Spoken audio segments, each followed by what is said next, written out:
What happens when a person's true brilliance is hidden behind a janitor's uniform?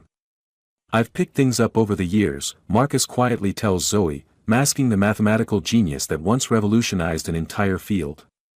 But when the arrogant Dr. Harrington publicly challenges him to an impossible problem, everyone is about to learn that sometimes the most extraordinary minds are found in the most overlooked places. What would drive a mathematical prodigy to mop floors instead of changing the world? The answer will shake Westfield Academy to its core.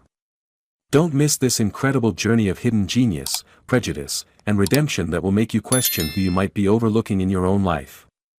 Remember to subscribe to our channel for more powerful stories that reveal the unseen brilliance all around us.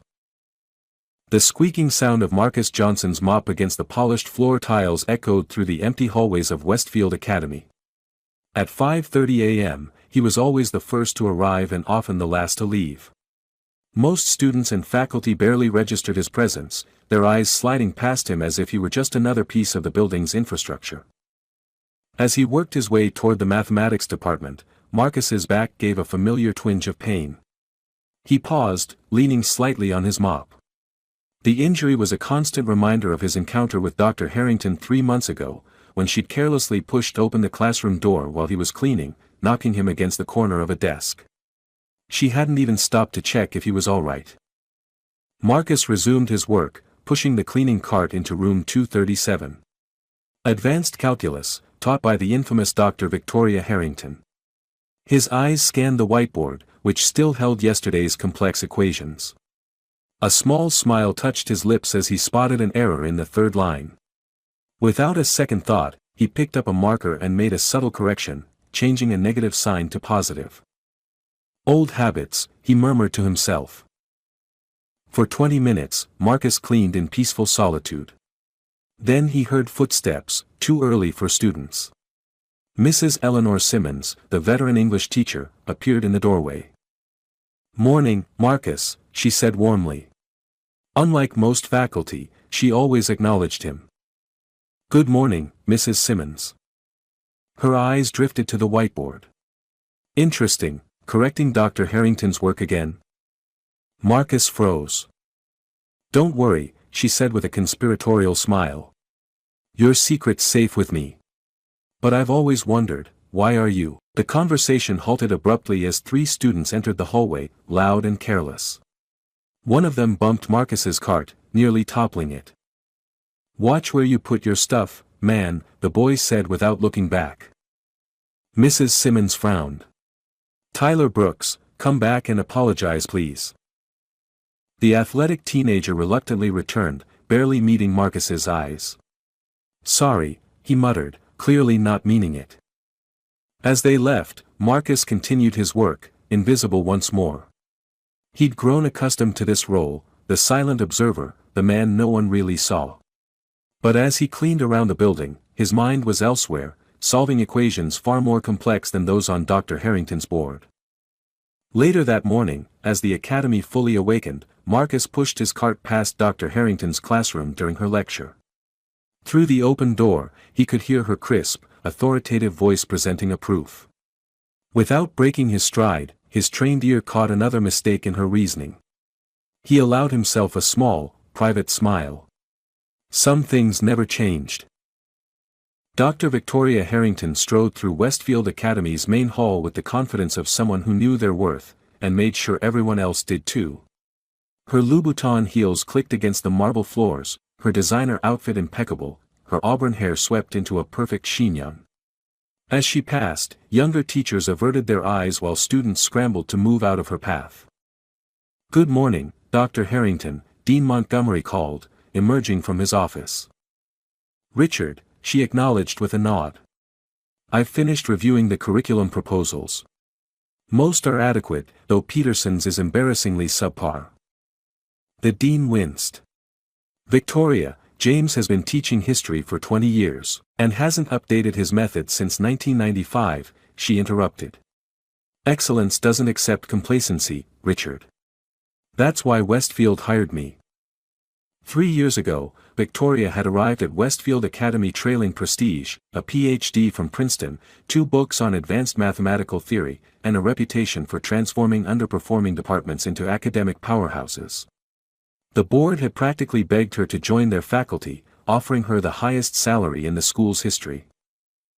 In her classroom, Victoria surveyed her advanced placement students with critical eyes. "Mr. Chen, distribute these exams. Let's see who bothered to study over the weekend."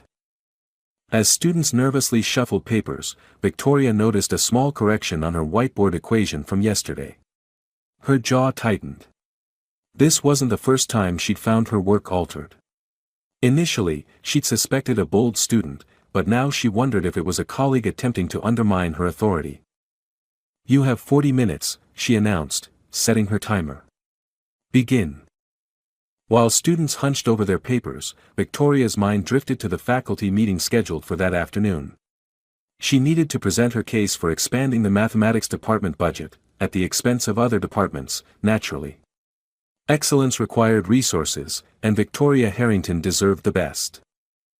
Later, as she walked to the faculty lounge, Victoria passed the janitor, Marcus, she vaguely recalled, quietly mopping near the water fountain. She barely registered his presence, much as one wouldn't notice a piece of furniture. When his cart partially blocked her path, she cleared her throat impatiently. "Sorry, Dr. Harrington," he said, quickly moving aside. Something about his voice, its educated tone, perhaps, caused her to glance at him momentarily. Their eyes met briefly before he looked down. For a fleeting second, Victoria felt an odd discomfort, as though she'd missed something important. She dismissed the feeling immediately and continued without acknowledgement.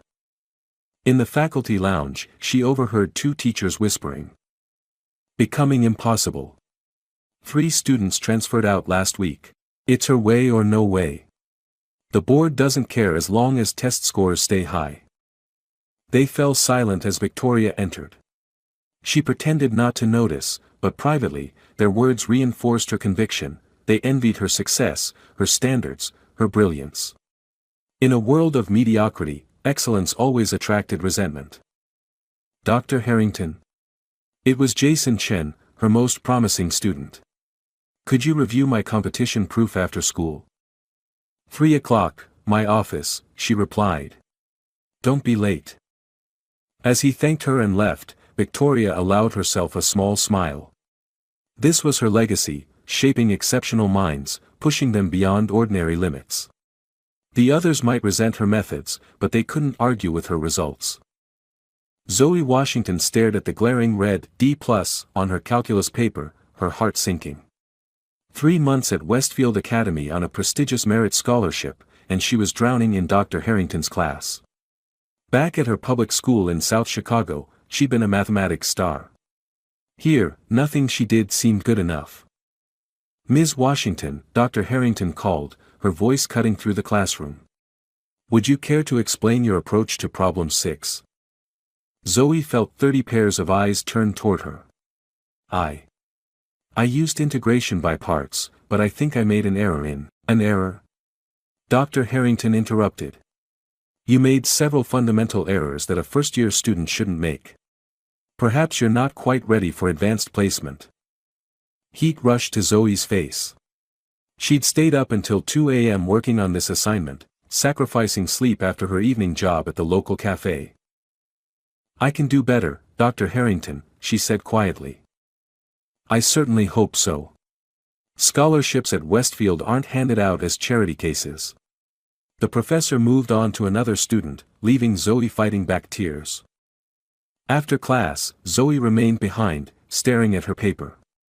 She didn't notice someone entering until a soft voice spoke. "That's not right, what she said about problem 6. Startled, Zoe looked up to see the school janitor, Marcus, according to his name tag, emptying the trash bin. "Excuse me." Marcus glanced toward the door, then approached hesitantly. "Your integration approach was actually elegant. You just missed a negative sign when you carried down the coefficient." He pointed to a specific line on her paper. Zoe blinked in surprise. "You understand calculus?" A sad smile flickered across his face. A little. You've got good instincts, but you need to be more careful with the mechanics. Before Zoe could respond, Jason Chen entered the room to retrieve his forgotten textbook. He looked curiously between them.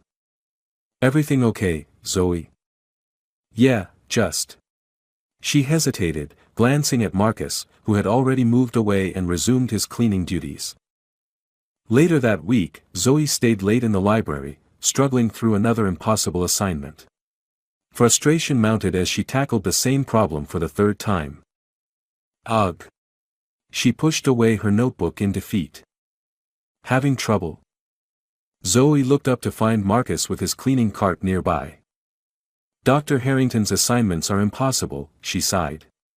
I don't know why I thought I belonged in this class. Marcus hesitated, then quietly sat down across from her. May I? He asked, gesturing to her notebook. Zoe slid it toward him, watching as his eyes scanned her work with remarkable speed. His fingers, though calloused from physical labor, moved with precision as he flipped through pages. You're overthinking it, he said finally. The key is recognizing this as a specific type of differential equation. He wrote something in the margin of her notebook. For the next 20 minutes, Marcus guided her through the problem, explaining concepts with surprising clarity. His approach was different from Dr. Harrington's, more intuitive, less rigid. How do you know all this? Zoe asked, amazed. Marcus's expression became guarded. I picked things up over the years. He stood abruptly. I should get back to work. Wait, Zoe called. Could you help me again sometime? Marcus paused, conflict evident in his eyes. Library, 6 p.m. tomorrow. Bring your textbook and specific questions. His voice was barely above a whisper. As he pushed his cart away, Zoe noticed Dr. Harrington watching from the library entrance, her eyes narrowed suspiciously. When their gazes met, the professor smiled coldly before turning away. That night, as Zoe reviewed her corrected work, she realized something remarkable had happened. For the first time since coming to Westfield, mathematics made sense again. And it was the school janitor, not her prestigious professor, who had made the difference. The library clock struck 6 p.m. as Zoe arranged her books and notes at a secluded table near the back. 5 minutes passed, then 10. She began to wonder if Marcus had changed his mind. Just as she was about to pack up, he appeared, still in his custodial uniform but without his cleaning cart. Sorry I'm late, he said quietly, sliding into the chair across from her. Dr. Wilson needed the faculty lounge cleaned before a meeting. It's okay. Thank you for coming at all. Zoe pushed her assignment toward him. I'm stuck on these differential equations. Dr. Harrington expects us to identify the type immediately, but I keep misclassifying them. Marcus nodded, scanning the problems. Classification comes with practice. What's your thought process on this one? As Zoe explained her reasoning, Marcus listened intently. Unlike Dr. Harrington, who would cut her off at the first mistake, he waited until she finished before speaking. You're on the right track, but there's a pattern here you're missing. Look closely at the coefficients. For the next hour, Marcus guided rather than instructed. He asked questions that led Zoe to discoveries, celebrating her insights with a warm smile that transformed his usually somber face. Occasionally, when explaining a concept, his voice would take on a different quality, more confident, almost professorial. How did you learn mathematics like this? Zoe finally asked. Marcus's expression closed slightly. Another life, he said simply. But why? Let's focus on your assignment, he interrupted gently. As they worked, Marcus occasionally rubbed his lower back, wincing slightly. Are you okay? Zoe asked. Old injury. Nothing serious. His tone discouraged further questions. Their session was interrupted when Tyler Brooks entered the library, spotted them, and approached cautiously. Zoe? What's going on? Marcus is helping me with calculus, she replied, noting the janitor's immediate discomfort. Tyler shifted awkwardly. For real. Because I'm totally bombing Harrington's class too. I should be going, Marcus said, standing. Wait, Tyler said, surprising them both. Could you maybe look at this problem? Coach says if I don't maintain a C average, I'm off the team. After a hesitant pause, Marcus took Tyler's crumpled assignment. As he explained the solution, Zoe noticed a dramatic change in Tyler's typically dismissive attitude towards service staff. By the end, he was engaged, asking thoughtful questions. Man, why aren't you teaching instead of Harrington? Tyler blurted out. Marcus's face clouded. It's getting late. After he left, Tyler turned to Zoe. Has he been helping you long? Is that why your grades improved? Just recently, she admitted. But please don't tell anyone. I don't think he wants attention. Why would a guy who understands math like that be cleaning floors? Tyler wondered. The question lingered in Zoe's mind that night as she completed her assignment with newfound confidence. Who was Marcus Johnson really? And what had happened to put such sadness in his eyes when they talked about mathematics, a subject he so clearly loved? Dr. Victoria Harrington frowned at the stack of quizzes on her desk, particularly at Zoe Washington's paper on top, marked with an A-. The improvement was too dramatic, too sudden. Something wasn't right. When she'd spotted Zoe with the janitor in the library, she dismissed it as an ordinary conversation. Now, reviewing the girl's suddenly improved work, Victoria's suspicions grew. The elegant solution methods weren't anything she had taught. During class, Victoria kept Zoe under close observation, noting how confidently the girl approached the whiteboard to solve a complex problem. The technique was unfamiliar, effective, but not from her curriculum. Interesting approach, Ms. Washington, Victoria remarked coldly. I don't recall teaching that method. I found it in a supplementary text, Dr. Harrington. Indeed? Which text, specifically? Zoe hesitated. I don't remember the title exactly. Victoria's eyes narrowed. See me after class. Later, as students filed out, Zoe approached Victoria's desk with visible apprehension. Your recent improvement is remarkable, Victoria began, her tone making it clear this wasn't a compliment. Almost as if someone else were doing your work. I've been studying harder, Zoe insisted. With the janitor?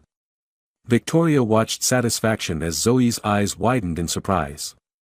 Yes, I've noticed your library sessions. What could a maintenance worker possibly teach you about advanced mathematics? He just helps me organize my thoughts, Zoe said defensively. Victoria leaned forward. Ms. Washington, your scholarship depends on integrity. Whatever arrangement you have with the custodial staff is inappropriate and borders on academic dishonesty. That's not fair. Marcus is just, Marcus. Victoria interrupted. On a first-name basis with the help. I suggest you find proper tutoring through academic channels or risk your standing here. That will be all.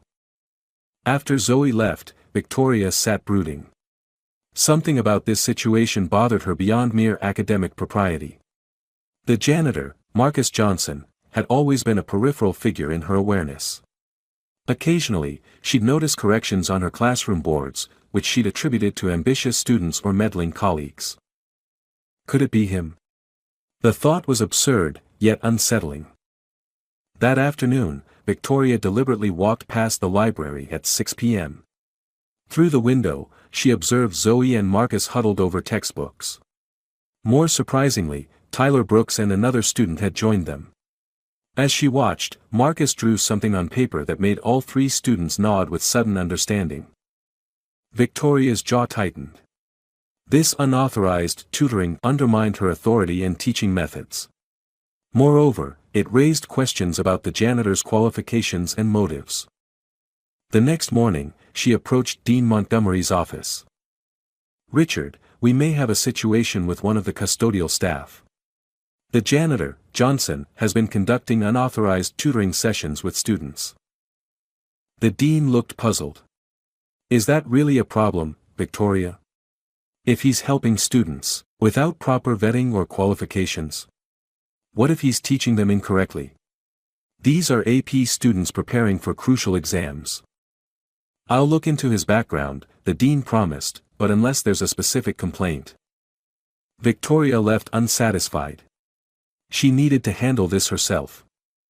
Turning a corner, she nearly collided with Marcus pushing his cleaning cart. Their eyes met briefly, and Victoria felt an unexpected jolt of recognition, though she couldn't place why. Dr. Harrington, he acknowledged politely before continuing on. Something in his composure, his dignified bearing despite the menial uniform, intensified her suspicion. Victoria determined to uncover exactly who Marcus Johnson was and what game he was playing at her school. The mathematics department hallway buzzed with unusual activity for a Thursday afternoon. Students clustered outside room 237, whispering excitedly. Inside, Dr. Harrington's voice carried sharply through the open door. "This is completely unacceptable," she declared to Dean Montgomery. "I've discovered that multiple students in my advanced classes have been receiving unauthorized assistance." Marcus paused his sweeping nearby, heart sinking as he overheard the conversation.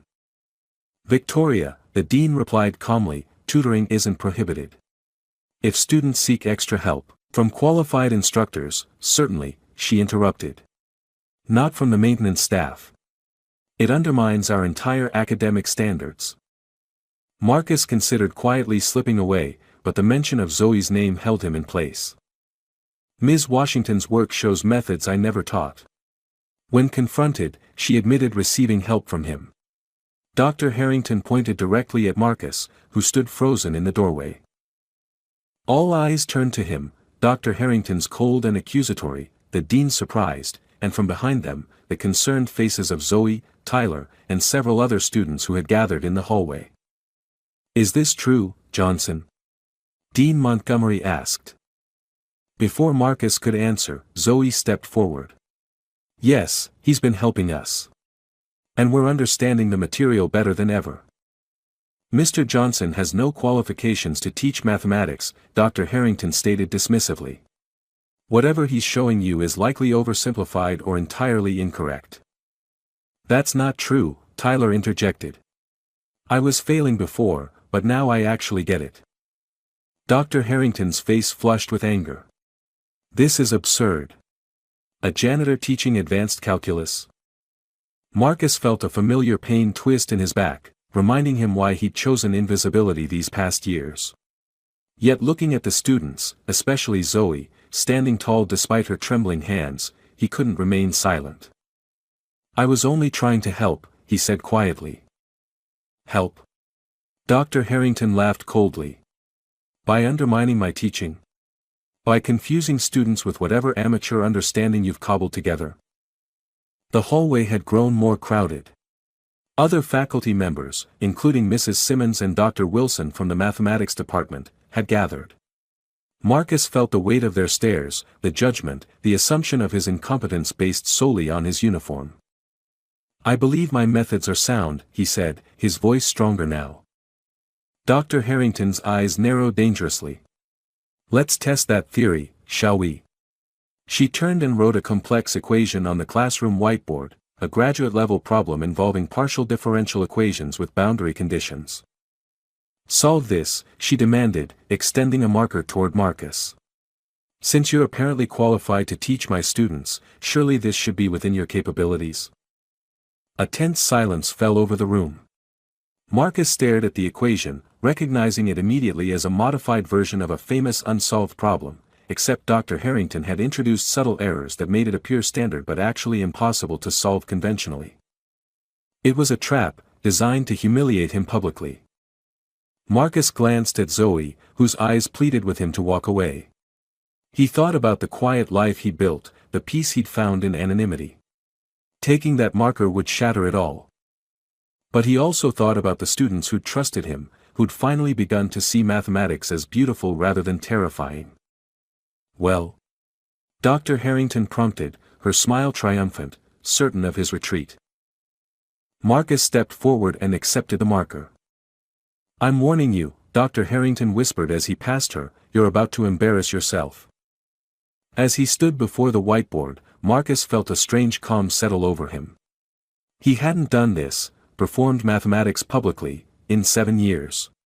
Yet his hand moved confidently, correcting Dr. Harrington's deliberately planted errors first. The equation as written is unsolvable, he stated clearly. However, with these adjustments. The marker flew across the board in precise, deliberate strokes. Complex symbols and transformations appeared with breathtaking speed and elegance. Where Dr. Harrington had expected struggle and failure, there was only fluid mastery. The room fell completely silent except for the sound of the marker against the whiteboard. Even Dr. Harrington's smug expression had faltered, replaced by confusion and then dawning disbelief. The only sound in room 237 was the squeak of Marcus's marker against the whiteboard. Every eye followed his hand as it moved with practiced precision, transforming that impossible problem through a series of elegant manipulations. In 3 minutes, he had reconstructed Dr. Harrington's deliberately flawed equation, then solved it using an approach none of the students had ever seen. When he finally set down the marker and stepped back, the silence persisted for several heartbeats before Dr. Wilson broke it with a sharp intake of breath. "That's the Johnson transformation," he whispered, loud enough for those nearby to hear. "I haven't seen that applied since." His voice trailed off as he stared at Marcus with newfound recognition. Dr. Harrington approached the board, scanning the solution with increasingly furrowed brows. "This is unorthodox," she managed, though the tremor in her voice betrayed her shock. "But correct," Dr. Wilson stated firmly. He turned to Marcus. "It's been years, Dr. Johnson. I almost didn't recognize you." A collective gasp rippled through the room. Zoe's eyes widened. "Dr. Johnson?" Marcus stood tall now, his customary stooped posture gone. The years of practiced invisibility fell away as he faced the crowd of stunned faces. "I published that transformation technique in the Journal of Mathematical Analysis 12 years ago," he said quietly. "It simplifies boundary value problems in certain nonlinear systems." Dean Montgomery stepped forward. "I don't understand. You're a mathematician." "He's not just a mathematician," Dr. Wilson interjected. Marcus Johnson completed his PhD at MIT at 23. His dissertation on multivariable optimization revolutionized computational approaches to complex systems. The Johnson method is taught in graduate programs worldwide. Students whispered excitedly while faculty members exchanged confused glances. Dr. Harrington stood frozen before the whiteboard, her face drained of color. "If that's true," she finally said, "then why are you working as a janitor?" The question hung heavily in the air. Marcus's eyes momentarily reflected deep pain before he composed himself. "Life takes unexpected turns, Dr. Harrington," he replied simply. "This is preposterous," she snapped, recovering her composure. "Anyone can memorize a solution. This proves nothing about his qualifications to teach." "Ask me anything," Marcus challenged quietly. "Any topic in advanced mathematics. Or perhaps you prefer another problem?" Dr. Harrington fell silent, sensing the shifting dynamics in the room. The students who had previously cowered under her authority now looked at her with something approaching defiance, while their expressions toward Marcus showed newfound admiration. Dr. Wilson approached Marcus, extending his hand. "Your paper on topological data analysis changed my entire research direction. It's an honor to finally meet you in person." As they shook hands, Zoe stepped forward. "Why didn't you tell us who you really are?" Marcus's smile held sadness. "Sometimes there's freedom in being invisible. But your work, your knowledge, you should be teaching, not." Tyler gestured at the janitor's uniform, unable to complete the thought. "Not everyone gets the opportunity to fulfill their potential," Marcus replied. "Barriers exist, some obvious, others invisible. The academic world wasn't always welcoming to someone who looked like me." The pointed statement hung in the air. Several faculty members shifted uncomfortably, while Dr. Harrington's expression hardened. "This changes nothing," she declared. "Unauthorized tutoring remains against school policy, regardless of qualifications." Actually, Dean Montgomery interjected, there's no such policy, Victoria. And given these extraordinary circumstances, I believe we should continue this discussion in my office. He turned to the assembled crowd. Students, please return to your activities. Faculty meeting in 10 minutes. As the crowd dispersed, Marcus found himself surrounded by students, their excited questions overlapping. Zoe touched his arm gently. Thank you, she said. Not just for today, but for believing in us when no one else did. Marcus nodded, emotion threatening to overwhelm him. For years, he had hidden his light, accepted invisibility as the cost of peace. Now, standing in the harsh fluorescence of exposure, he felt both terrified and strangely liberated. From across the room, Dr. Harrington watched, her face an unreadable mask. Their eyes met briefly before she turned and walked briskly away. The dean's office couldn't accommodate everyone who wanted to attend the impromptu meeting about Marcus Johnson. Faculty members crowded around the large oak desk while others leaned against bookshelves. At the center stood Marcus, still in his janitor's uniform, the focus of every bewildered stare. Perhaps you should explain, Dean Montgomery suggested, gesturing to the chair opposite his desk. Marcus remained standing. What would you like to know? Everything, Mrs. Simmons said. How does a mathematical genius end up mopping floors at our school? Dr. Wilson leaned forward. I remember your early career. 3 groundbreaking papers by 25, visiting professorships at Cornell and Stanford. Then you just disappeared from academia. The mathematical community assumed you'd gone into private industry. Not exactly, Marcus replied with a sad smile. Dr. Harrington, standing rigid near the window, spoke up. This still doesn't explain why you've been undermining my teaching authority with unauthorized tutoring sessions.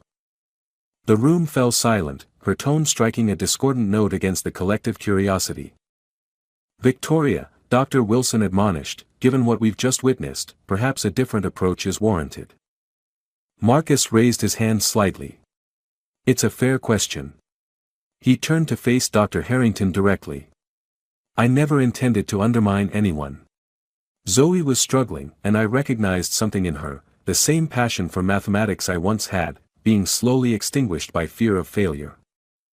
So you appointed yourself her savior? Dr. Harrington's voice dripped with sarcasm.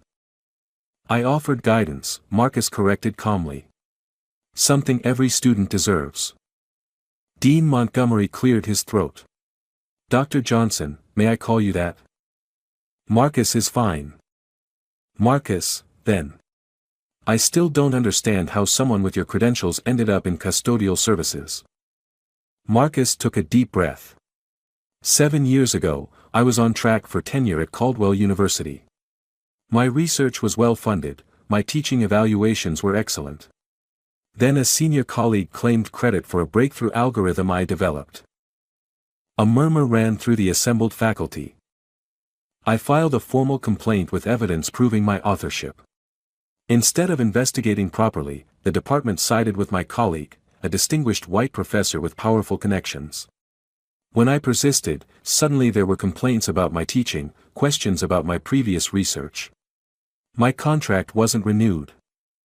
That's outrageous, Mrs. Simmons exclaimed. It's unfortunately common, Marcus replied. I tried other universities, but academic circles are small. Word spread that I was difficult. Reference letters mysteriously never arrived. Eventually, I ran out of savings and options. But surely with your qualifications, Dean Montgomery began. My qualifications became irrelevant once I was labeled problematic, Marcus interrupted. After 2 years of rejection, I accepted that my academic career was over. I took this job because it offered stability, health insurance, and, ironically, tuition benefits I hoped to use for retraining. Dr. Wilson shook his head in disbelief. The mathematical community lost one of its brightest minds because of institutional racism. I wouldn't presume to, Marcus started. Let's call it what it was, Dr. Wilson insisted. I've seen it happen to others, though rarely someone of your caliber. Throughout this exchange, Dr. Harrington had grown increasingly uncomfortable, her face flushed. "This is all very moving," she said sharply, "but it doesn't change the fact that he's been conducting secret tutoring sessions without proper oversight." "Victoria," Dean Montgomery sighed, considering the circumstances. "What about his qualifications to teach high school students?" she pressed. "University research is entirely different from AP curriculum." Marcus smiled faintly. "I've taught every level from freshman calculus to doctoral seminars. I assure you, I can handle AP material. And the students clearly respond to his teaching," Mrs. Simmons added. "Zoe Washington's improvement has been remarkable, and Tyler Brooks is actually submitting assignments on time." Dean Montgomery nodded thoughtfully. "Marcus, may I ask why you corrected Dr. Harrington's equations on the whiteboard but never identified yourself?" Marcus's expression grew serious. "When I first arrived, I noticed mathematical errors occasionally. It was instinctive to correct them. But I never wanted to draw attention. My experience taught me that sometimes visibility comes at too high a price." "And yet today, you chose to become visible," the dean observed. "For the students," Marcus answered simply. "They deserved better than to be caught in the middle." A contemplative silence fell over the room. Dr. Harrington stared out the window, her shoulders rigid. Dr. Wilson exchanged meaningful glances with several colleagues. "I believe," Dean Montgomery finally said, "that Westfield Academy needs to seriously reconsider how we're utilizing Dr. Johnson's extraordinary talents." As murmurs of agreement spread through the room, Marcus caught Mrs. Simmons watching him with a knowing smile. She'd suspected all along, he realized, had seen him when others looked past. For the first time in 7 years, Marcus felt truly seen. News spread through Westfield Academy like wildfire. By lunchtime, the cafeteria buzzed with embellished accounts of the morning's confrontation. Students who witnessed the event became instant celebrities, recounting how the janitor genius had humiliated the school's most feared teacher. "He didn't just solve it," Jason Chen explained to a rapt audience. "He corrected her mistakes first. Dr. Harrington set him up to fail, and he completely turned it around." Zoe, uncomfortable with the sensationalized versions circulating, tried to provide perspective. "It wasn't about humiliating anyone. Marcus, Dr. Johnson, just wanted to help students understand math." "But you have to admit," Tyler added, seeing Harrington's face when he finished, "that problem was epic." For Marcus, the day brought a surreal transformation. Faculty who had previously walked past him without acknowledgement now stopped to introduce themselves. Students stared openly, whispering as he passed. The invisibility he had cultivated for years had been stripped away, leaving him exposed in ways both gratifying and deeply uncomfortable. After the meeting in Dean Montgomery's office, Marcus had been given the day off to process these developments. Instead of going home, he retreated to the quiet boiler room where he often ate lunch, seeking a moment of normalcy amid the chaos. He was halfway through his sandwich when Mrs. Simmons found him. "Hiding, Dr. Johnson?" she asked with gentle humor. "Old habits," he replied with a small smile. "And please, it's still just Marcus." She settled beside him on the maintenance bench. "I suspected, you know. The way you looked at mathematical texts when you thought no one was watching, with the familiarity of an old friend. You never said anything. I respected your privacy. We all have our reasons for the paths we take." She hesitated. "The board is meeting this afternoon. Emergency session about your situation." Marcus nodded, unsurprised. "I'll start cleaning out my locker." "Don't be absurd," Mrs. Simmons scoffed. "They're discussing a teaching position, not termination." Before Marcus could respond, the door opened and Zoe peered in, flanked by Tyler and several other students. "Sorry to interrupt," she said hesitantly. "We wanted to talk to Dr. Johnson," to Marcus. Mrs. Simmons stood. "I'll leave you to it."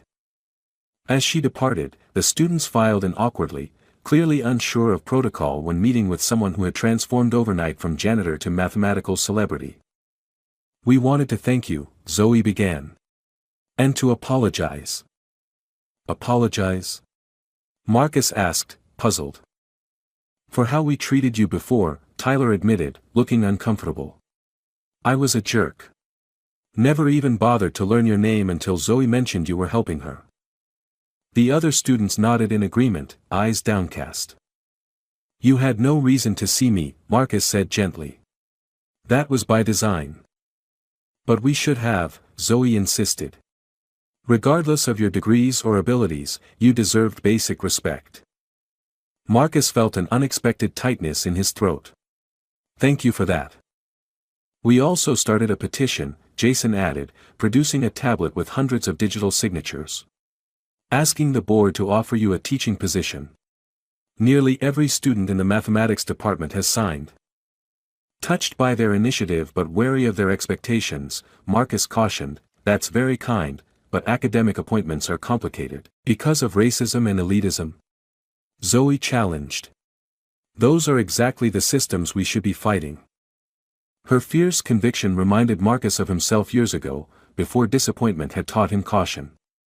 These students still believed in justice, in meritocracy, in the power of truth to prevail. Whatever happens, he said carefully, I'm grateful for your support. Later that afternoon, as Marcus cleaned out his supply closet, regardless of Mrs. Simmons's optimism, he'd learned to prepare for the worst, he encountered Dr. Harrington in the empty hallway. Their eyes met, and for a moment, neither spoke. The board will make their decision tomorrow, she finally said, her voice formal but lacking its usual edge. I understand. For what it's worth, she added stiffly, your solution this morning was impressive. Coming from her, it was a significant concession. Marcus nodded acknowledgement. I notice you didn't mention our previous incident during the meeting, she continued, a question in her tone. About my back injury? Marcus clarified. It didn't seem relevant to the academic discussion. Dr. Harrington's face tightened. I see. She turned to leave, then paused. Why did you never confront me about it? Marcus considered the question. Would it have changed anything if I had? The question hung in the air between them, unanswered, as Dr. Harrington walked away. The following afternoon, Marcus found a formal envelope in his maintenance locker. Inside was a letter requesting his presence at the board's office at 4 p.m. to discuss future opportunities at Westfield Academy. After his shift ended, he showered in the staff bathroom, changed into the spare button-down shirt and slacks he kept for emergencies, and made his way to the administration building. To his surprise, he found not the full board but only Dean Montgomery waiting, along with Dr. Harrington, whose presence made his stomach tighten involuntarily. Marcus, thank you for coming, the dean greeted him warmly. The board has reached a preliminary decision, but Dr. Harrington requested this private meeting before we proceed officially. I'll leave you two to talk. Before Marcus could object, the dean had stepped out, closing the door behind him. An uncomfortable silence filled the room. Dr. Harrington stood by the window, her back partially turned to him, silhouetted against the late afternoon sun. I've been researching you, she finally said, turning to face him. Your work at MIT. Your publications. Your time at Caldwell. Her voice was flat, devoid of its usual sharp edges. It's exceptional. Thank you, Marcus replied cautiously. I want to understand, she continued, why someone of your caliber would accept such systematic injustice without fighting back. Why hide your light? Why mop floors when you could demand the recognition you deserve? The question struck Marcus as profoundly naive coming from someone so accomplished. Dr. Harrington, Victoria, she interrupted. Under the circumstances, formality seems absurd. Victoria, he conceded. Have you ever had your entire professional identity questioned? Not just your work, but your right to be in the room at all.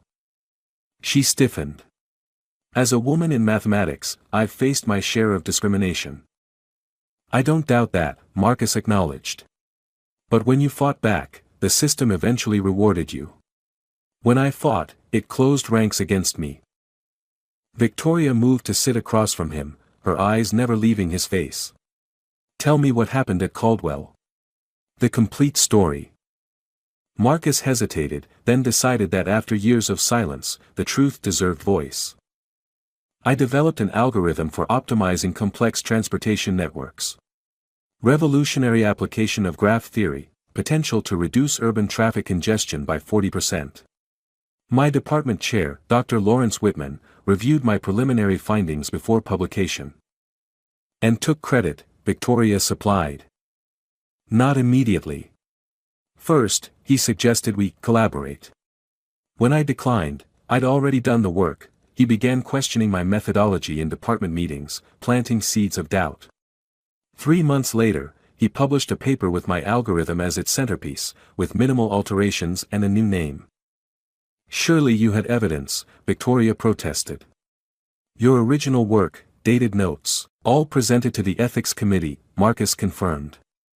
Along with timestamped server data showing I'd run simulations months before Whitman claimed to have the insight. The committee, 5 white men, all tenured professors, all friends with Whitman, found insufficient evidence of misconduct. Victoria's expression darkened. That's unconscionable. It gets worse, Marcus continued. When I appealed to the university president, suddenly students came forward claiming I'd been dismissive or intimidating in class. Colleagues remembered instances of academic sloppiness. My teaching assignments were changed to introductory courses, research funding dried up. The message was clear: accept the situation or be forced out. So you left. I tried transferring. Applied to 37 positions over 2 years. Got 3 interviews, no offers. Academic references are everything, and mine were. He trailed off, the memory still painful. Eventually, I accepted reality. Some doors remain closed no matter your qualifications. Victoria was silent for several moments, processing his words. Then, unexpectedly, I owe you an apology. Marcus looked up in surprise. Not just for yesterday's challenge, which was unprofessional and petty, she continued, but for your back injury. I remember the incident now. I was rushing to a department meeting, pushed the door too forcefully. I heard someone fall but didn't stop. It was a heavy door, Marcus acknowledged quietly. No, it was inexcusable. Her voice held genuine regret. I've prided myself on demanding excellence, but I've confused excellence with elitism. I overlooked you because of your position, never questioning what circumstances might have placed you there. The admission clearly cost her considerable pride. Marcus recognized the effort it represented. We all have blind spots, he offered. Mine have caused harm, she countered. To you. To students like Zoe, whose struggles I dismissed as inadequacy rather than recognizing different learning styles. She reached into her portfolio and withdrew a document. The board is prepared to offer you an immediate teaching position. Mathematics, full faculty status, competitive salary. Marcus stared at the contract. And your position on this is? I recommended it, Victoria admitted. In fact, I insisted. You belong in a classroom, Dr. Johnson, not a maintenance closet. Your students deserve your insights, and selfishly, our department would benefit from your expertise. Her sincerity surprised him. That's generous, especially given how our interactions began. It's not generosity, it's recognition of merit, she corrected.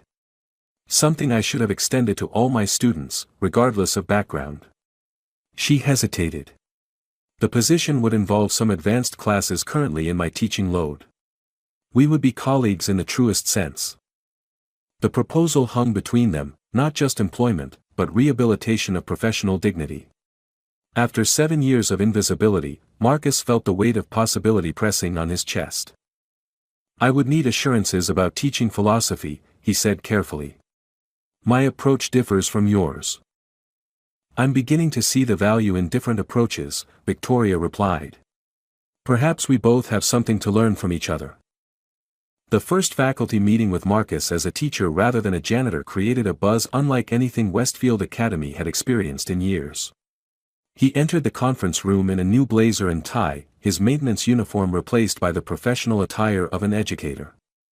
Faculty members who had previously ignored him now approached with congratulations and introductions.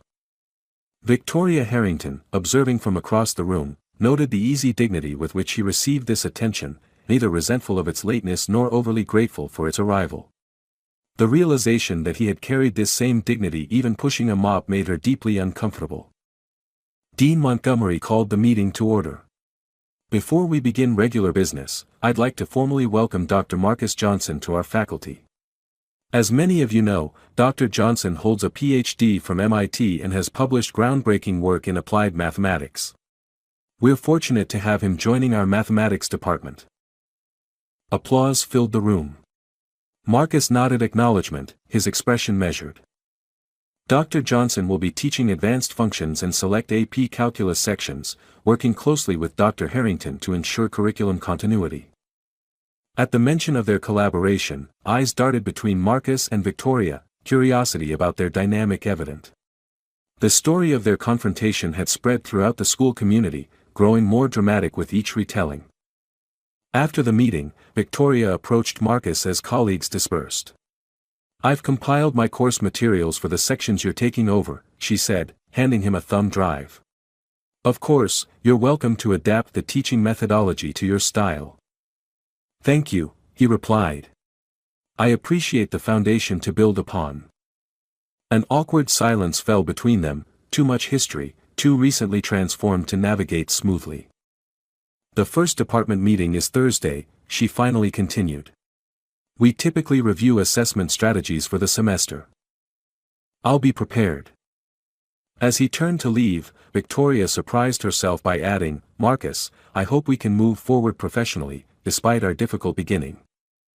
He studied her face, seeming to measure her sincerity. "I've never been one to hold grudges, Victoria. They take too much energy."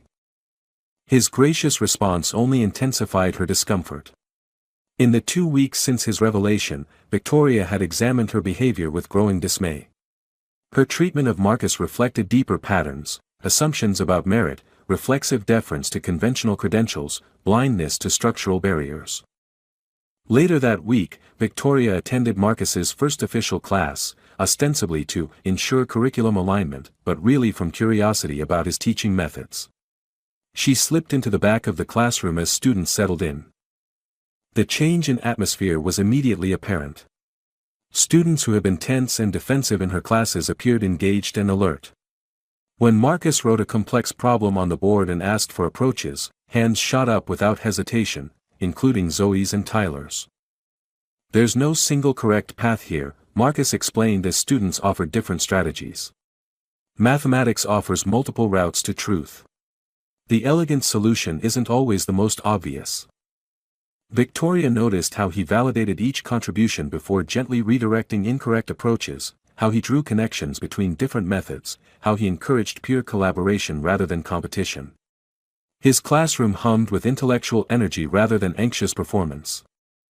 After class, students lingered to ask questions, showing none of the relief and rapid exit typical after her sessions. Victoria slipped out unnoticed, her thoughts turbulent. That evening, she composed an email to the entire faculty and student body. "It has come to my attention that my teaching approach has emphasized rigid methodology at the expense of mathematical creativity and accessibility. I am committed to addressing this imbalance moving forward and welcome feedback from students experiencing difficulties in my classes. Additionally, I will be holding special review sessions for any student requiring additional support, regardless of perceived aptitude." Sending it required immense effort, her finger hovering over the button for several minutes before finally clicking. Victoria Harrington had built her identity on never admitting weakness or error. Yet watching Marcus teach had shown her the limitation of her approach, not just pedagogically but humanly. The response was immediate and overwhelming. Students who had struggled silently began attending her newly established help sessions. Colleagues offered support and shared their own teaching challenges. Even Dean Montgomery emailed his appreciation for her commitment to growth. Most significantly, at the next department meeting, when Victoria proposed a comprehensive review of assessment practices that might disadvantage certain learning styles, it was Marcus who voiced strongest support. Dr. Harrington raises essential questions about inclusivity in mathematics education, he stated. Her willingness to examine traditional metrics demonstrates true academic leadership. The generous endorsement, after all she had put him through, left Victoria momentarily speechless. She caught his eye across the conference table, an unspoken understanding passing between them. Sometimes transformation begins with being seen, truly seen, by someone you've wronged, and finding not the condemnation you deserve but the grace you need to change. Spring sunshine streamed through the windows of room 237, now Marcus Johnson's classroom. On the walls hung not only the expected mathematical formulas and theorems but also portraits of diverse mathematicians throughout history, including Katherine Johnson, David Blackwell, and Maryam Mirzakhani. A small sign above his desk read, "Mathematics, the language of possibility." 3 months had passed since his transition from janitor to teacher. The initial sensation had faded, students no longer whispered as he walked the halls. Instead, his classroom had become a popular gathering spot during lunch and after school, a place where struggling students found patient guidance and gifted ones discovered new challenges. Today marked a special occasion. The Mathematics Award ceremony would recognize outstanding achievement among Westfield students. Marcus straightened his tie, reviewing his presentation notes one final time before heading to the auditorium. Backstage, he encountered Victoria organizing certificates. Their working relationship had evolved from cautious professional courtesy to genuine collegial respect. While not quite friendship, it had become something equally valuable, mutual recognition of complementary strengths. "Nervous?" she asked, noting his review of notes. "A bit," he admitted. "I've presented at academic conferences but never given out student awards." "You'll do fine," she assured him. "They respect you immensely." "They respect you too," he replied. "Your review sessions have made a remarkable difference." Victoria smiled ruefully. "Amazing what happens when I listen instead of just talking." Dean Montgomery joined them, nodding approval at their easy interaction. "Quite a semester of changes," he observed. "Our mathematics enrollment for next year is up 40%. The board is delighted." Parents and students filled the auditorium as the ceremony began. Marcus watched from the wings as Victoria delivered opening remarks. "Mathematics is often perceived as rigid and absolute," she stated, her voice carrying clearly through the space. "I myself have been guilty of reinforcing this perception. But true mathematical thinking embraces creativity, perseverance, and multiple pathways to solutions. This year, our department has recommitted to these principles, thanks largely to the influence of Dr. Marcus Johnson." The warm applause that followed reflected the transformation of the past months, not just in curriculum but in culture.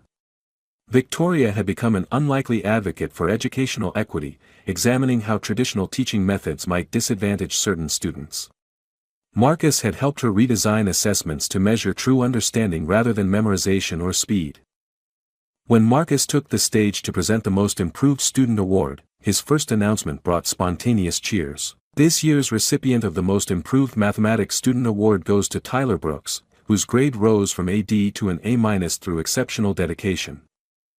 Tyler, the athletic star who once bumped Marcus's cleaning cart without apology, now bounded onto stage with a wide grin, shaking Marcus's hand vigorously before turning to also thank Victoria. "Dr. H and Dr. J showed me different ways to think about math," he told the audience. "It turns out I wasn't bad at it, I just needed to see it differently." As the ceremony continued, Zoe Washington received the Excellence in Mathematical Creativity Award for her innovative approach to optimization problems. In her brief acceptance speech, she credited both professors for teaching her that mathematics isn't about finding the answer, it's about asking better questions. After the ceremony, as students and parents mingled at the reception, Marcus found himself approached by a man in an expensive suit. "Dr. Johnson. I'm Lawrence Whitman from Caldwell University." Marcus stiffened, instantly recognizing the man who had stolen his research years ago. "I read about you in the alumni bulletin," Whitman continued awkwardly. "Your work here is impressive." Before Marcus could respond, Victoria appeared at his side. "Dr. Whitman," she said coolly, clearly aware of his identity. What brings you to our ceremony? I was hoping to discuss a potential position with Dr. Johnson, Whitman replied.